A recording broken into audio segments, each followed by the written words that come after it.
Hey, how are we doing, everybody? Welcome back into the SFS channel and another draft here on Underdog Fantasy, preparing you guys for your 2022 fantasy football leagues. I actually just sat down. This is the second draft I'm filming back-to-back here. The last draft, which is coming out a day prior to when you'll see this one, didn't leave the best taste in my mouth. We had a lot of ADP changes over the weekend. Preseason action has played a large role in how players are being drafted here today. And that's why we're doing two drafts in a row. Ultimately, you can probably tell I'm wearing the same exact clothes I was wearing in that video. I want to get another crack at this thing. I want to have another video under my belt here. And obviously just for showing you guys, for giving you guys the best and highest quality information that you guys have access to. I want to get you guys a better look at the draft board here and another swing at the bat. So preseason week 2 is, flying by here. We've got a lot of action, a lot of fun games. A lot of fun players that has ultimately really caused ADP to move for the most part. Training camp news, all kinds of great stuff. Rumors, you know the drill. It's the preseason. Reports are out of control. Everything is run amok. And we've got ourselves quite the interesting situation to break into here. So my hopes and dreams of a Justin Jefferson start are coming up to a close there with that pick off the table. At the 1-4. He is my wide receiver 1 for this season. Every once in a while, you'll see him slide down here to the 1-6 or 1-7. Today will not be that day, though. So, hoping for Derrick Henry. We'll see what happens here. Of course, if you haven't realized already, I probably should have prefaced this. There we go. Derrick Henry is the pick. I am drafting today in this video from the 1-7. The video I just recorded right before this one, we were from the 1-12 position, which I still have not checked, but I believe is the first time that has been the case here on the channel. So now that we're around to things, let's pop up the big screen here. I have minimized myself in the last video. I did this as well to try and make this a bit easier for you guys to follow the draft, to see exactly what's going on here. So we're going to pop open the old mobile device here and pull up Underdog on my phone to give you guys hopefully a higher viewing quality experience. So I'll be drafting the rest of the way off my phone here. I might close the draft window momentarily a couple of times, but we should be good for the rest of the way. So Devontae, man, he is really going. Back-to-back drafts. He goes in the late first round, something that's a little surprising for me to see. Personally, I may be drafting CeeDee Lamb over him this year. It's a case-by-case scenario, but there is the valid argument that can be made. You would be happy in terms of turnout for CeeDee Lamb to be a Devontae Adams or a Stephon Diggs this season. That's his upside. Why not take the proven product? But for me, Diggs is in a similar situation that he was last year. Adams is in an entirely different world in Las Vegas. I think he'll still be very successful.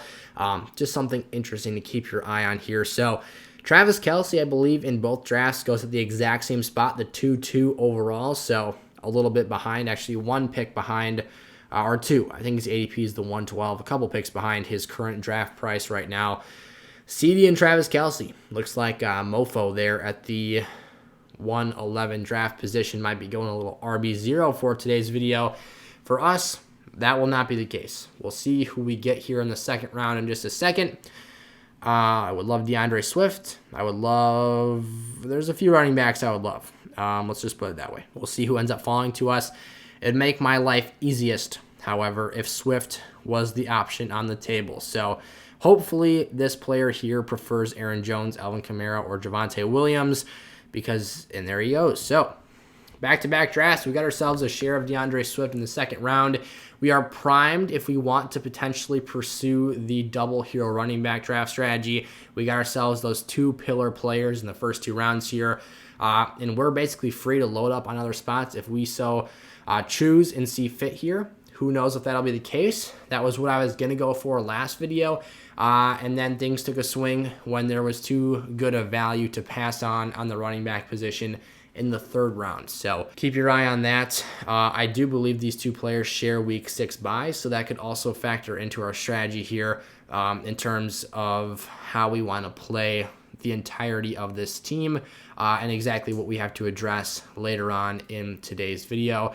It is a week 6 buy, so not something super, it's not going to freak me out a ton here if we end up having to punt a week because of those similar bye weeks.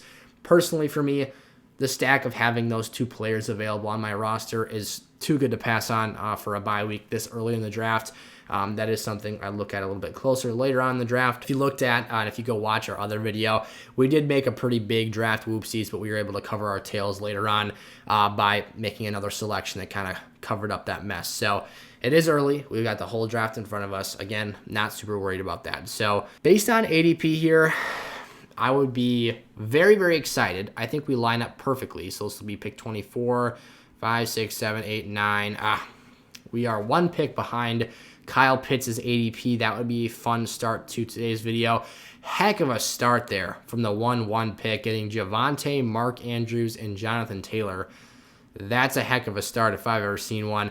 Putting us on notice here. We're going to have to make some splashes down the draft board to be able to contend with that, or he's going to have to make some poor picks. That is a very, very good start. I'd be happy with that any day, getting a value on last season's tight end 1, and obviously last season's RB1 as well, and potentially getting yourself a top 5 RB candidate. How he went after guys like Nick Chubb, Leonard Fournette, in this format, I do not know the answer to that question. For me personally, I am becoming more and more bullish on Javonte Williams. That is a nice pick, man. All right, see what's going to happen here. I wouldn't mind throwing the old dart at the board for Mike Williams if Kyle Pitts doesn't work out for us here. I'm going to guess this player is going to go with a running back. He is definitely all in on the RB0 train if he doesn't, which he does not. Very interesting start there. Hate the Tyreek Hill pick, but you know what? We'll let him go ahead and do that for us. Mike Williams, so we are going to get Kyle Pitts as the high upside tight end 3 off the board, who I think easily has the potential to finish as the tight end 1. I've been wanting more shares of Kyle Pitts on my teams. We get that opportunity here in today's video, picking him here at the 3-7, a guy whose speed and size is unparalleled. It's unprecedented. And him and Mariota, I'll be honest, I was the first guy to, kind of complain about Marcus Mariota and what he means to the Falcons offense, to their pass catchers, especially to Kyle Pitts in particular. Now, I have noted throughout the offseason the success that he was able to deliver for players like Delanie Walker, who have had multiple very, very productive seasons. I believe it was 3 in a row, a 3-season stretch of productivity from Darren Waller, from Delanie Walker, and he was very, very good. So basically, what you take away from that is that Marcus Mariota is highly capable of delivering top-level fantasy seasons to that position group, but Mariota looks better in the preseason threading the needle than I ever could have expected. His athleticism is obviously not the same as it was in Tennessee. He's probably in his late 20s now. I want to say he's probably 29 years of age, but he looks like a solid veteran quarterback, a fine leader of football players around him. I'm really excited personally to see Desmond Ridder for this team. I really, really like him. He reminds me a lot of Dak Prescott. But just seeing what I saw from Mariota throwing he had one nasty tight window throw to Olamide Zaccheaus in the back of the end zone. If we see some of that this year, look out. Kyle Pitts could be the tight end 1. He's just got to see a spike in touchdown production. The yardage totals are there. His athleticism is, again, unworldly. I love a lot of what I'm seeing from that team. So, interesting stuff here. I could go with my boy, Jerry Jeudy. I could also double dip with Gabe Davis like I did last video. Decisions. Do I want that high upside? Man, this is a tough call. You know what? I'm going to go Jerry Jeudy. I have to do it. I'm sorry. I've got him ranked as a top 16 receiver. Call me crazy. I think him and Russell Wilson are the real deal this season. I think Jerry Jeudy's ability to run routes at such a high level, his ability to stop on a dime, he's got to be one of the most, he's a 4th-round pick, a mid-4th-round pick, but he could legitimately be one of the best candidates to finish as a top 10 wide receiver this season. of anyone that isn't currently being ranked as such. Now, his ADP is lower than that of a guy like Gabe Davis, who I was contemplating here. Gabe Davis is awesome. I imagine his ceiling is going to be sky high this year. He fits this best ball format perfectly. I'll scroll up a little bit here so I don't block too much of your guys' view. I'll give you a view of the last 2 rounds.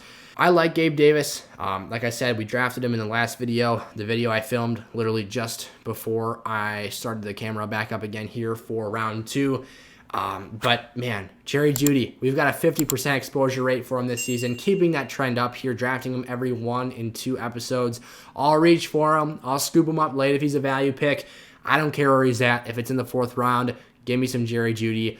I'll be a fantasy disaster this season if he doesn't work out. Very risky. It's very possible. I have put myself in a very susceptible position to be absolutely destroyed and heartbroken by the Denver Broncos offense. So if Mr. Unlimited could please keep his act together for me this season and distribute some high-volume opportunities for Jeudy, that would be awesome. For me, it's still head-scratching as to why Courtland Sutton is being drafted ahead of him. You've seen in games together last season, Jerry Jeudy was the more productive and higher-targeted player. He is the alpha for this team, and I think will do phenomenal things. It was one of the best prospects I've seen with my 2 eyes at the University of Alabama. Loved everything that comes with that. So we're going back into the well, scooping out some Jerry Jeudy. We're either digging ourselves a pretty dang big fantasy hole here, or we're getting ourselves, or we're digging to the gold at the bottom of the rainbow. That was a terrible analogy because I'm pretty sure it's just a pot of gold the leprechaun left for you, but that's what we're about here at the SFS channel. Cringy analogies that never make sense. 5th round pick time. We've got a chance to redeem ourselves for that terrible word vomit. Here we go. Can we get ourselves another high upside wide receiver? I don't imagine Juju's going to make it 2 more picks to us here. What in the world is... Okay. Their tight end bar here, if you didn't know, Underdog color codes this so you can kind of see what position groups other teams have. Tight end is represented by blue. Their chunk is pretty fat. I thought they might have drafted 2 already, but then I took a look at mine and it was just as fat. So just me being a goof. Please do not take Mr. Juju Smith-Schuster. I will be very butthurt if that is the move here. I would love to have him as my wide receiver too. Loving hearing the reports out of Chiefs camp with Juju and Sky Moore lining up all over the field. Thank you for that beautiful gift of drafting DK Metcalf there. He does have very nice upside here. Mike Williams, DK Metcalf, Jamar Chase. That's a heck of a top 3 receiver room. But I'm loving my start to today's draft just as much. I think, man, this team at the 1-1 is still doing a heck of a job here, I must say. Lamar and Rashad Bateman, they have not picked a player I do not have on my must-own players list in the draft guide for this season. So, another note there, you guys. If you're new around here, need some help with your drafts this season, I'll be your personal fantasy football consultant. I will answer your personal private message requests in the community Discord server when you purchase access or use code SFS to sign up and deposit $10 or more on Underdog. They'll give you a deposit match bonus, and you'll get the all-access pass for the 2022 season, which includes all of our draft guide information for this year, in addition to weekly personalized lineup advice. And like I just said, you'll get a private invite to the Discord from me in your email, and you can add me as a friend on there and ask me your questions whenever they come up. I get back to you guys as soon as I possibly can, which is often very quick. Obviously, every once in a while, if you guys message me late at night, I might be sleeping. However, when I wake up in the morning, I'm having my pie and coffee. I'll be answering your guys' questions, your inquiries, and getting you all the in-depth info you need. I will be up very, very late on football Sundays this year, though, so don't worry about that. Jalen Hurts was the pick for me there at the 6'6". He's my QB5 for this season.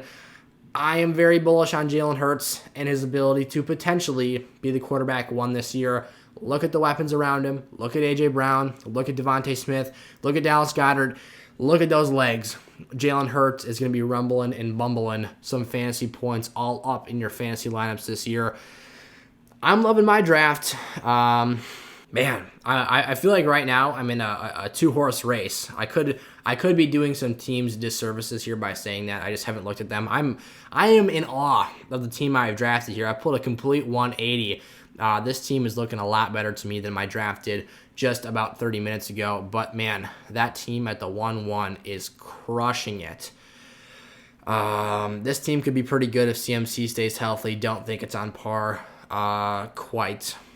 This team is very good as well. Went double into the basket for the position group there of Bucks wide receivers. Man, couldn't spit that one out for the life of me there. This team is very risky. I love Jefferson, but you've got yourself 3 players. I'd say Brown, Fournette, and McLaurin all have risk. Gabe Davis would be a 4th. I'm just trying to evaluate some of these other teams here quickly.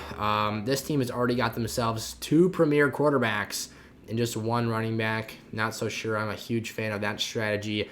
This could play out really, really well here, but Saquon and Breece are both, you're kind of pairing together 2 very risky backs. Not that it can't work out, but I would say chances are one of those 2 guys flops, although I do really like both of them.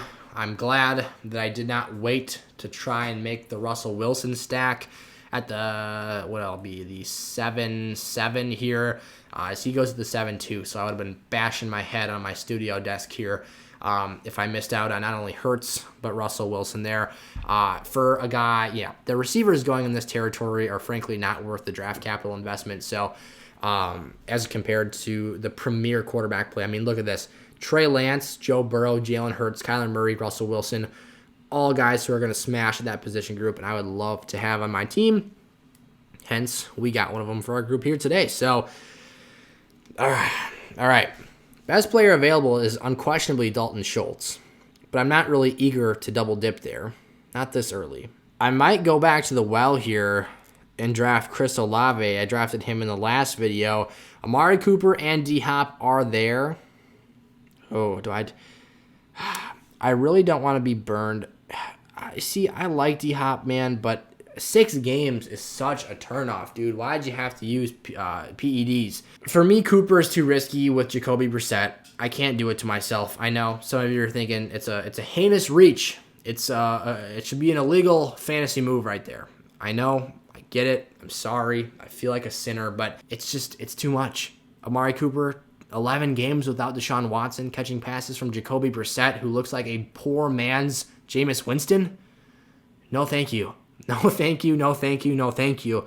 And then DeAndre Hopkins, who was once one of the best wide receivers in the game, still a phenomenal player, still an elite route runner, still has some of the best hands in the game, was actually scoring touchdowns like no tomorrow last season. Just keeps getting banged up. I mean, he's got the phantom inside of his thighs, just yanking on those hamstrings every season, making it impossible for the dude to stay out there. Then he bashes his knees together with some dude late in the year last year and is out for the rest of the way. So not only are injury concerns a very real thing for me with DeAndre Hopkins, but so are the 6 games he'll be missing for PEDs. So there goes Tom Brady at the same spot I drafted him in today's earlier episode. That's the last time I'll spoil a pick from that video because I imagine those of you who actually wanted to watch that video no longer would like to do so. Go check it out. Like I said, left kind of a sour taste in my mouth. I think it'll turn out fine. I could see myself maybe making my money back in that league, but I'm definitely feeling this draft a little bit more. I did, again, have to make that reach. It wasn't pretty. I didn't love doing it. I kind of feel a little bit gross taking Chris Olave there, but I think he has the best opportunity to give me some really solid ROI there. I think him and Jameis just work so great. Olave is a demon in the red zone, downfield. Jameis will yak that ball up to him and give him some chances to make some big plays. So, barring getting shut down here, which we are not, we'll go Rashad Penny here. My RB, off the top of my head, I want to see is my RB 26 for this upcoming year. I would love to get Kenneth Walker coming back to me to get that stat going. That would be great. Make me feel really good about that running back room. With my top 4 players at that position, it might be worth my while here to take another receiver. We'll see what the case ends up being here. It might be a bit risky, and I might be kind of testing myself to try and wait until the 10th round. I think it has to be 9th round territory. It'll have to be back-to-back picks here. I've decided. I've settled. If some butt comes out here and takes Kenneth Walker from me, I'm thinking Jalen Tolbert would be a nice addition to this team. Sky Moore was kind of the other name I was thinking about here, but we already have that Juju share. I think that they can hopefully coexist together this season. I'm not so sure that one will be so dominant in their target share over the other that they'll kind of, wash them away into irrelevancy. If you had to ask me, I would probably say Juju has the better chance to be successful for that offense this year.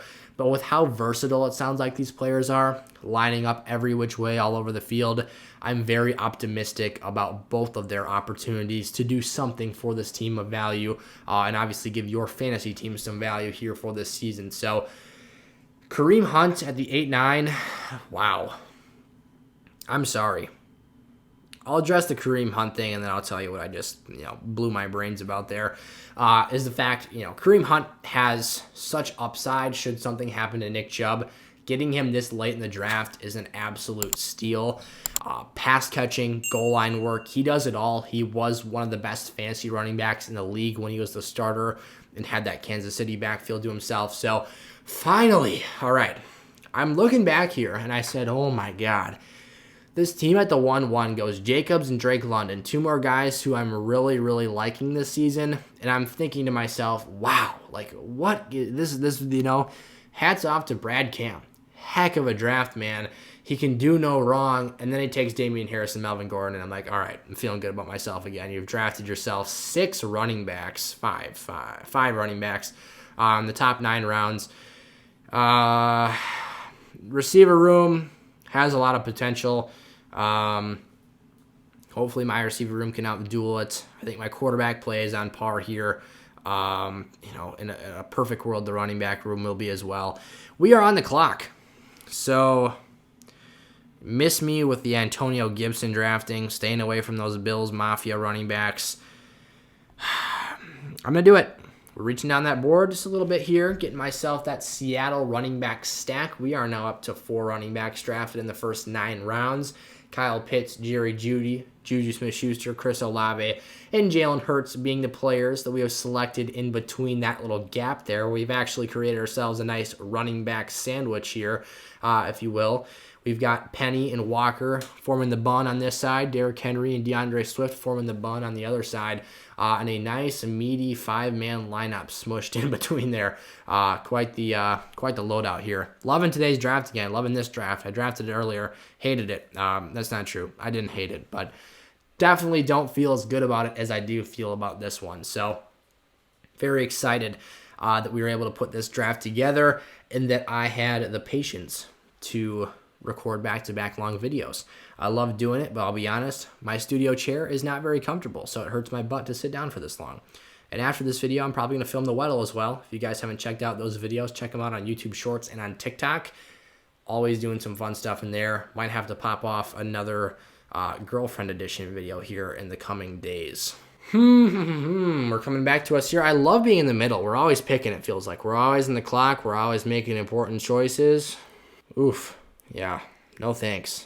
Won't catch me drafting Chase Claypool. George Pickens season, baby. Let's go. Pickens actually goes late in the 9th round there. Oof, there goes A-Rod. All right, it's Jalen Tolbert time. I can't stop myself from doing it over and over and over again. Give me an opportunity to be a starter for the number 4 passing offense in the league last year, a team that led the NFL in points scored and yards gained. The Dallas Cowboys offense is something I want to invest into. You've got the Amari Cooper departure. You've got the Cedric Wilson departure. You've got the Michael Gallup injury. What does that leave? Leaves CeeDee Lamb, Dalton Schultz, and Jalen Tolbert with all they can eat. It is a full-on bed and breakfast, buffet-style entree course. Mike McCarthy came, so you know there's some good food there. There's a lot to eat, obviously. He's absolutely stuffed to the brim with passing game opportunities. Tolbert is going to be eaten first in line. Well, actually second in line. He will be, CeeDee Lamb's going to be hogging up the majority of the, let's call it the walking taco aisle, is what CeeDee Lamb's eating up today. Jalen Tolbert's in line next for the all-you-can-eat pizza buffet. So, another terrible analogy here. But you got yourself a team with a whole lot of targets and a few very talented players who can eat up a whole lot of them. So, looking forward to seeing Jalen Tolbert play this year. He's looked good. I will not say he's looked great. He has not absolutely flashed and popped off my screen. He's made some nice plays. The opportunity is there, though. Doesn't seem like the best blocker, which worries me a little bit, but Mike McCarthy's thick skull probably isn't going to pull him off the field for that, so doesn't really worry me too much. Like his routes, though, does separate at a fairly good level. If he can hit the ground running in week 1, it could be something pretty special to look at here. So, oh boy. Catch me with some Romeo Dubs here, if possible, in the 11th round. He actually went in the 10th round, I want to say, in the last video. Wouldn't mind drafting me some Josh Palmer. Just want to drop my glasses there. Wouldn't mind drafting some Josh Palmer, maybe some B-Rob here. I would rather draft Brian Robinson at this point. Antonio Gibson is a 10th round pick. Still won't find me touching him. I would rather draft Brian Robinson at this draft value than even think about Antonio Gibson, because I think that Brian Robinson is just a better value. He's taking starting snaps over Antonio Gibson. And Ron Rivera committed the cardinal sin. At least, let me back that up. Antonio Gibson has fumbled so many times. He has forced Ron Rivera to reveal the cardinal sin of fantasy football running back situations. He put this man in the special teams unit. You know, if your guy is returning kicks and punts, he's not too involved or too important to that team. You don't want a guy taking an extra smack unless, you're Cooper Kupp. What did he return punts? Very rare circumstance. But, if I see Gibson back there, my first thought, and we did, is, yeah, all right, that's the type of season this is going to be. Back up, hold the phone. A guy I loved in the springtime is now on the ultra must fades list. I will not even get close to him this season. We will either get one of Josh Palmer, Romeo Dubs, or Brian Robinson. So I'm pretty excited about how this played out here. I do like being in the middle of the draft board. Of course, we're going to go Romeo Dubs there, get ourselves another wide receiver candidate for this team. Could be Aaron Rodgers' top target this year. Who knows? Still could be Christian Watson. Still could be Allen Lazard. Who knows? For all, all the thought that fantasy analysts put into that situation, it'll probably end up being Amari Rodgers or Aaron Jones. Or the point being is that it'll just be someone random that we weren't expecting. Hence, Romeo Dubs coming out of nowhere and being a 4th-round pick. A guy, I talked about this slightly in the last video, that I watched so much college tape of all the rookie prospects this season. Romeo Dubs looks like a totally different player. His college tape to me is not very reminiscent of what he is doing right now in camp. His play style looks different. His body language looks different. His size, he looks a lot more muscular now in the NFL than he did in college, where he looked kind of like a beanpole. He's kind of a tall, skinny guy running around out there, weaving his way through his routes, rounding corners on in-breaking routes. It wasn't too much flash, and he still looks a bit stiff. He's not the smoothest route runner in the world. But Aaron Rodgers loves him. He's been a big playmaker so far this preseason. He is working against second-tier coverage, we will say that. I'm not going to just walk out here and praise him as the locked-in and surefire wide receiver 1 for this team. But there's stuff to like. There are things that you just can't dismiss. And that inevitably is what the case has been here with the draft capital. Seeing him vault from a guy who wasn't even being drafted in the springtime to now being an 11th round draft selection, going ahead of a solid player. I mean, he's being drafted ahead of Christian Watson right now. Arguably, actually not arguably, he was my most owned player, ahead of even Jerry Jeudy, up until the last couple weeks, where I haven't really drafted him just because it hasn't really worked out right. So here we go. 2 picks. The fact that B-Rob has fallen this far makes me believe it'll be unlikely he falls. It's an auto pick there. Oh, he must have had Alberto in the queue. Man, if I could get me a share of B-Rob here, then I will not. Heartbreak happens to me far too often. All right. Is it the 13th round? It is not. Do I want to draft my first share? You know what? To heck with it. We're doing it.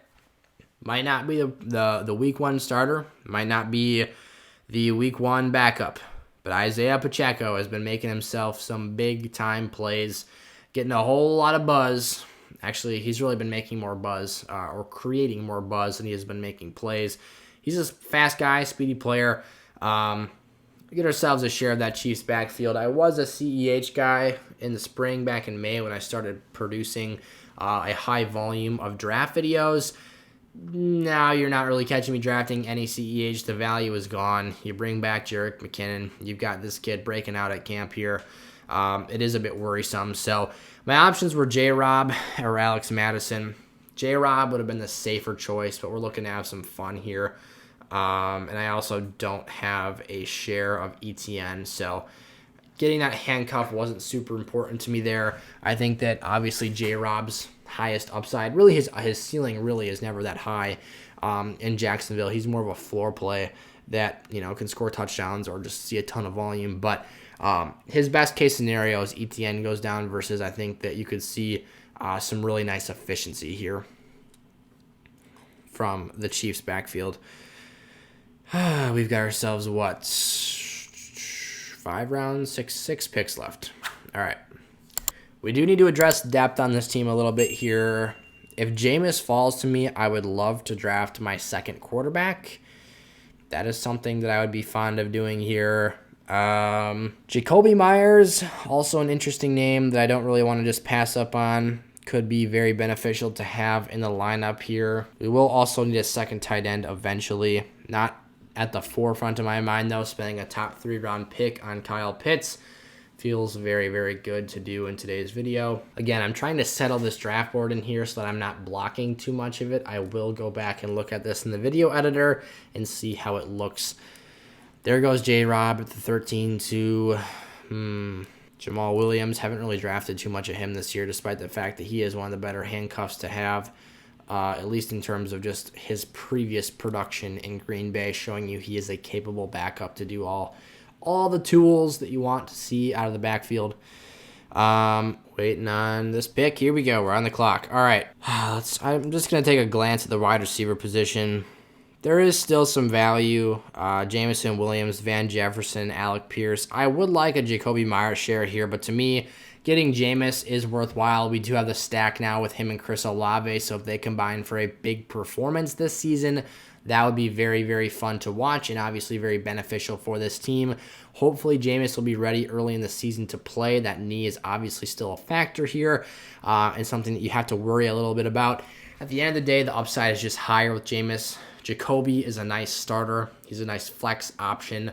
Low upside, high floor. He could lead the Patriots in targets again this season, but it's no sure thing that is the case. And again, he is not a touchdown producer. He's not a guy that brings an elite ceiling to play every single week. So Jameis does do that on the other hand. This is a guy who has produced literally 2 top 5 wide receivers in fantasy points per game in 2019 with both Chris Godwin and Mike Evans. So one heck of a season for that team. I was literally just about to say we could go David Njoku if he slips to us. Not the case.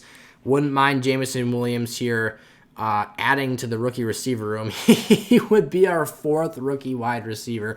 I love drafting rookies, man. There's so much upside, so much potential. The ability for a rookie to deliver at their draft prices, because you haven't seen them playing an NFL jersey, are just so good. And, if you add in Pacheco, Walker, that's 6 rookies on this team. That's how it goes. That's how it goes. Unproven assets prove to be the best league winners. I mean, it's either Jameson Williams or Alec Pierce for me here. I guess I could go Van Jefferson. Let's check out our bye week exposure real quick. Okay, so we'll be adding a 6 or a 7. Slide on down here. You know what? I am actually in this situation because we have went so heavy into the rookie market. I am going to go Van Jefferson. Not that I'm fading Jameson Williams, but already having drafted 3 back to like the last 3 receivers I've drafted have all been unproven rookies. I know what Van Jefferson is. I know he's a big play vertical weapon. I know Matt Stafford can get him the ball.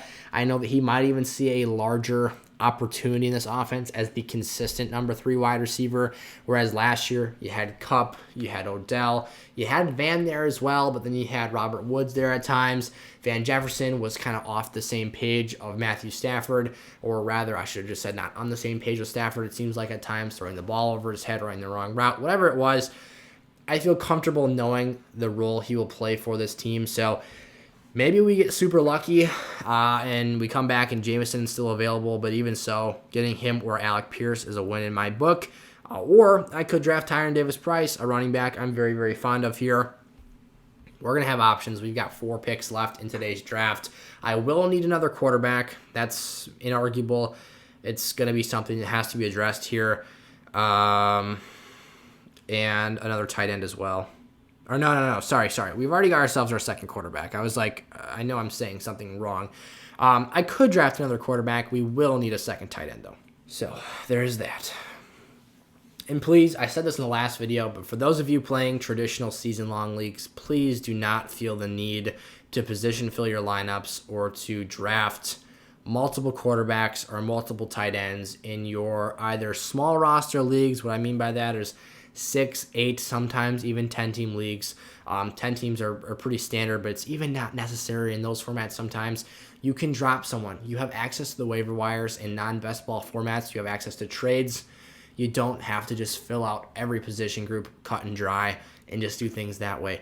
Same goes for tight end. Please don't just draft a second tight end to have that guy in your roster. And I swear to God, someone sent me a team last week. It wasn't a gold member or an all access pass member. It's actually one of my buddies sent me a team and he drafted 2 goddamn kickers. And I about knocked my head through the wall. Don't, guys. Please don't draft 2 kickers. It is not a necessity.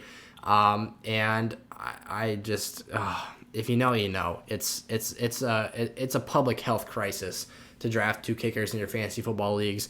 What I was saying, though, the point I was trying to make is your tight ends, you can just draft one and forget it. This is a best ball format. There are no transactions outside of the draft. The computer sets the best lineup for me each and every single week. Again, if this looks fun to you guys, if you want to do drafts with me this season, if you want the all access pass this year, all you got to do is sign up with code SFS on Underdog, deposit $10 or more. They'll double your money up to $100. So you could potentially put $100 in and have $200 to play with. Again, code SFS. The link is in the description. Jameson Williams, did you look at that? The fantasy gods had her back in this video. We got both guys we wanted in consecutive rounds there. Yeah, it's a value thing. Draft the best player available, make roster cuts, make roster moves, make trades. I'm here to help you guys with all that this season. Of course, if you do use code SFS or sign up for the All Access Pass or Gold through sizzlefantasy.com, again, link in the description, I'm helping you guys with all that stuff every step of the way, and I'm in your ear whenever you need me. So, yeah, I try to be as accessible and as open of a fantasy tool as I can. I'm trying to help as many of you guys as possible this year, so take advantage of that stuff. Normally, there's a QR code up on the screen, but you guys will have to use the description to get access to that stuff in today's video since it's a draft. We're down to 3 picks here. Tight end. Who shall we pick? Got Hayden Hurst, Evan Ingram available as options to select off the board. Brevin Jordan is someone that I could dink around with in today's video.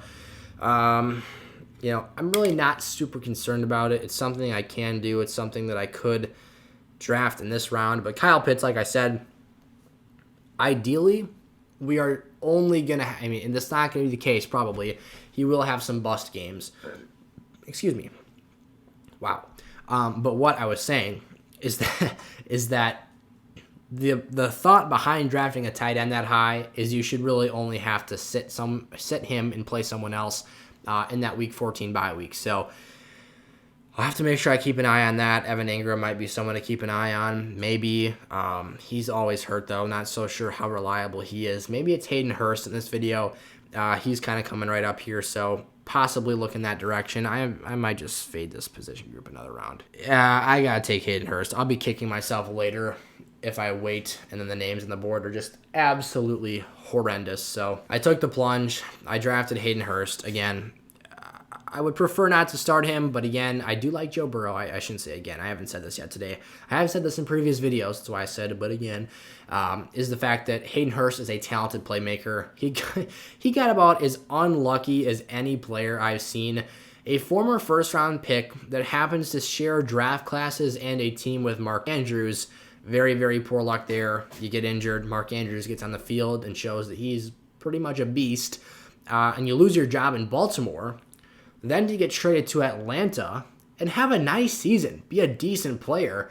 Your team sucks total balls. And then gets a top 4 pick in which they draft the best athletic tight end prospect of this generation. And now you're on your 3rd team in for your rookie contract, basically. Because his fifth year option was declined. So he was eligible for another season of that rookie deal. And now he's a Cincinnati Bengal playing with the best quarterback of his career, Joe Burrow, but in a crowded offense where you've got Jamar Chase, T. Higgins, Joe Mixon, Tyler Boyd. He's got some other mouths that need to be fed, but the point being, as a safety blanket, he might be able to make a little something happen there. Like the BBQ Ribby name, that's fun. So this draft has really turned me off in the second half here after, we'll even give him the Damian Harris pick. He's getting hated on right now because of those trade rumors. And for a while, Ramondre Stevenson, where did Stevenson go here? Might do a hotkey real quick. Command F, baby, and find his name. Can I do that? Stevenson. There he is. That worked like a charm. Stevenson goes here at the 7-9. Yeah, he's still going before Damian Harris, which is totally baffling to me. Again, I think Stevenson's awesome. I think he is a more complete player than Damian Harris is. But the fact that he's being drafted ahead of him right now, not officially being named the starter, and just given that that situation has so many question marks, it's what is there, 7 wonders of the world? This would be the 8th. This is what that Patriots backfield is. Might be time to get another quarterback here. Could dabble in that Marcus Mariota market, baby. Something to, humor myself with here.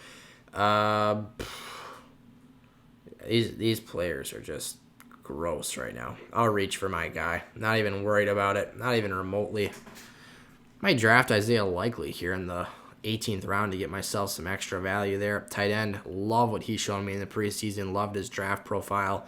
And have only become more bullish on him here as the season's progressed. I might just go for Marcus Mariota in this round. And then, yep, there we are. Ka-chink. Third quarterback off the board. Assuming he holds his job down, a very viable rushing threat.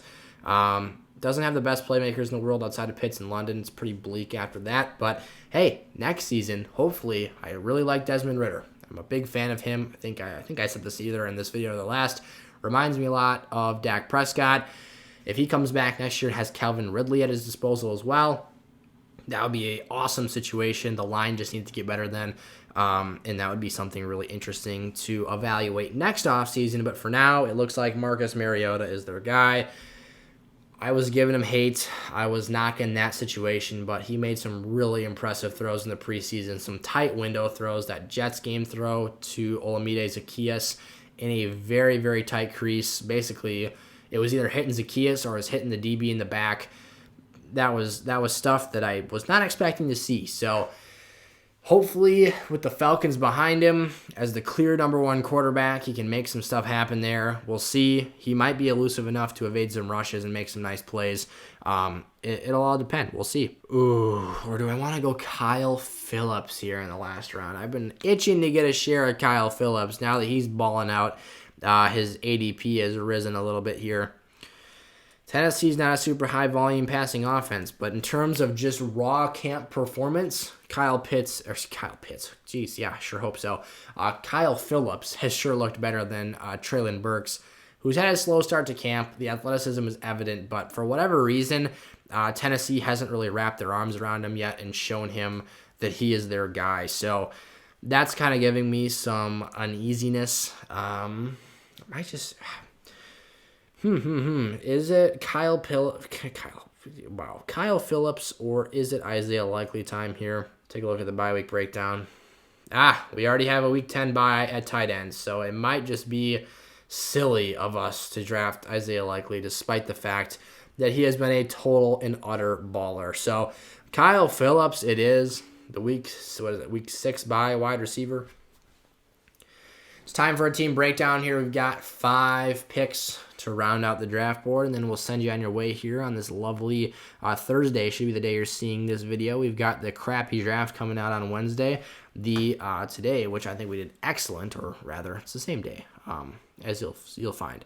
There goes Isaiah Likely, 18-8. I respect the pick.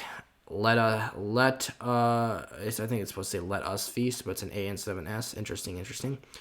Yeah, I'm loving this draft. I could not be more pleased with how this video turned out for us today. So yeah, if you guys enjoyed, make sure to like and subscribe to the channel here. Drop a comment, drop a question if there's something you're itching to ask me.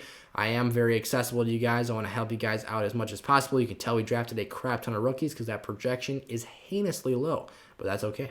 I'm loving the team, loving the roster construction here, loving the upside.